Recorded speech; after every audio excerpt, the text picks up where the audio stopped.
Hello everyone, welcome to Defense IAS Academy.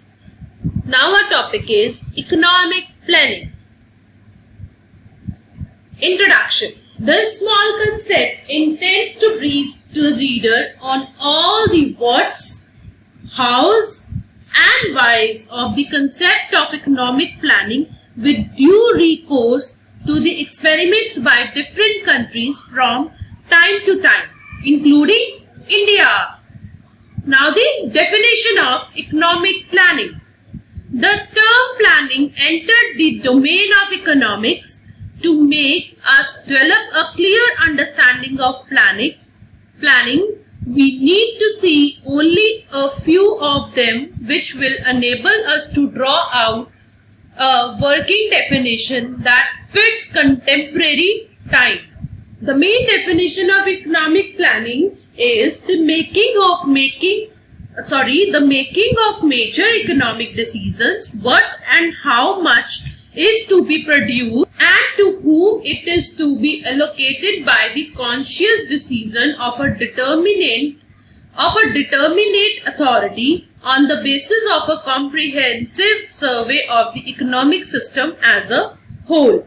Economic plans may be either comprehensive or partial.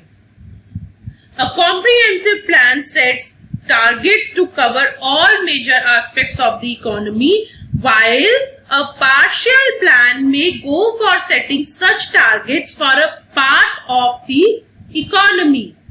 As per our working definition, we may say that the following things about planning. Planning is a process. We have studied about it in the former classes also, that planning is a process. It means planning is a process of doing something. Second one is the planning must have well-defined goals. Means planning can take place if it have well-defined goals. After the Second World War, several countries went for development planning. As these nations had enormous socio-economic hurdles, they first set some goals and objectives and then started their process of realizing them via planning. Third one is the optimum utilization of the available resources. By the 1950s, planning had emerged as a method or tool of utilizing resources to achieve any kind of goals for policy makers around the world. First is trying to achieve a particular size of family for different countries came to be known as family planning. Second, the process of providing suitable physical and social infrastructure for the erstwhile or the upcoming urban areas came to be known as town or urban planning. Third one, a country trying to optimize the use of its revenues for different categories of expenditures came to be known as financial planning. Financial planning is more popularly known as budgeting. Every budget, be it of the government or of the private sector, is nothing but exercises in the area of financial planning. Fourth one, similarly at the macro and micro levels, there might be any number of planning processes: agriculture planning, industrial planning, irrigation planning, road planning, house planning, etc. Now our next topic under the concept of economic planning is origin and expansion of planning. Planning as a method of achieving faster economic progress has been tried by different countries at different times and at different levels. We may see them as under. First one is the regional planning. It was the regional level that planning was used as a part of development policy by any country for the first time.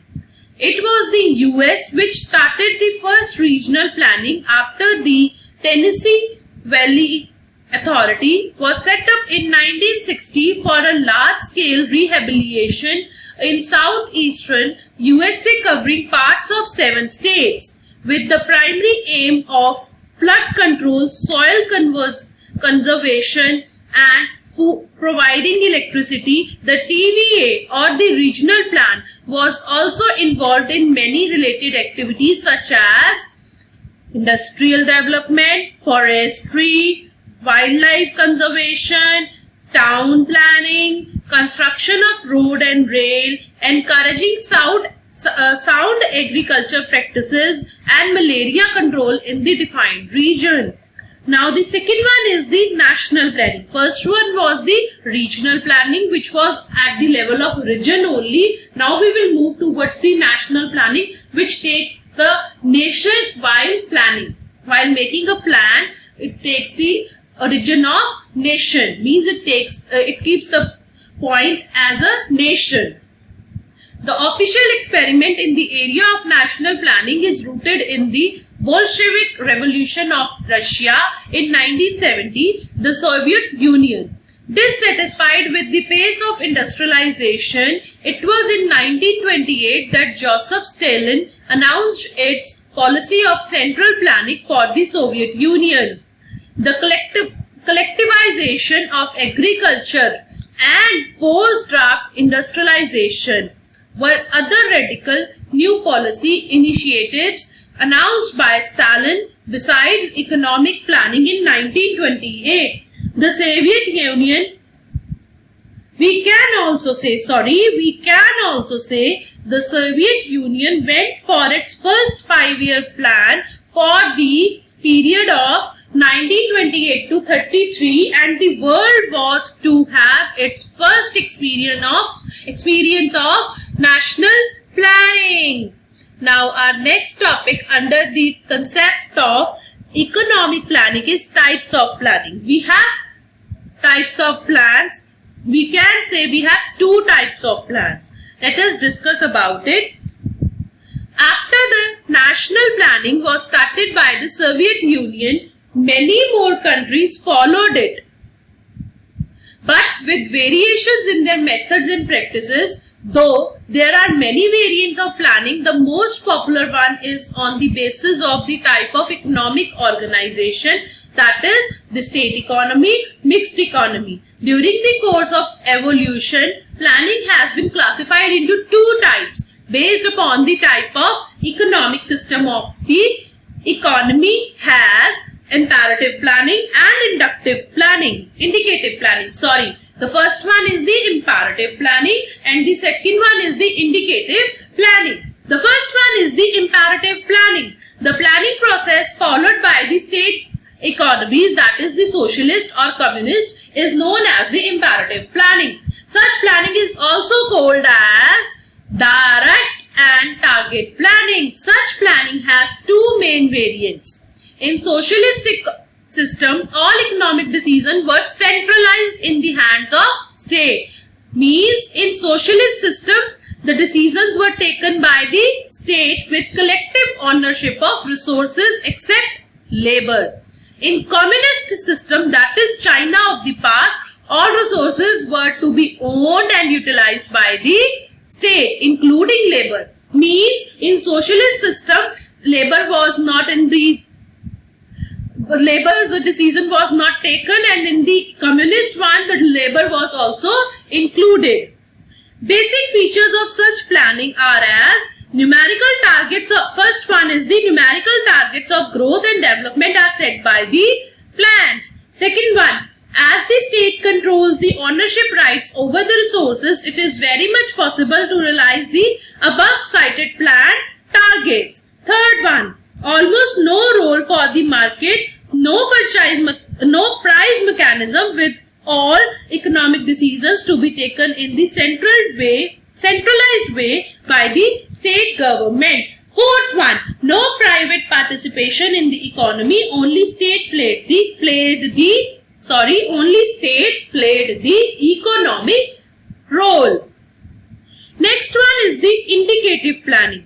In the following 2 decades after the Soviet planning commenced, the idea of planning got attention from the democratic world. A time came when some such economy started national planning.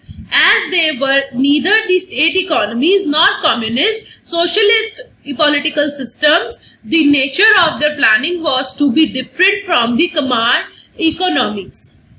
Such planning has been called as indicative planning by economists and experts. With this, we can more add on with this indicative planning. Identifying features of indicative planning may be summed up as under: every economy following the indicative planning were the mixed economies. This is the first one. Second one, unlike a centrally planned economy, indicative planning work through the market rather replaces it. Third one, side by side setting numerical or quantitative targets, a set of economic policies of indicative nature is also announced by the economies to realize the planned targets. Fourth one, the indicative nature of economic policies which are announced in such planning basically encourage or discourage the private sector in its process of economic decision making. We have taken these two types of planning under the concept of economic planning. This is all about the economic planning. Economic planning is done for making the plans for an economy. In simple words, we can say any of the plans which are made for the economy is known as economic planning. This is whole concept of economic planning. If you like it, please subscribe. Thank you.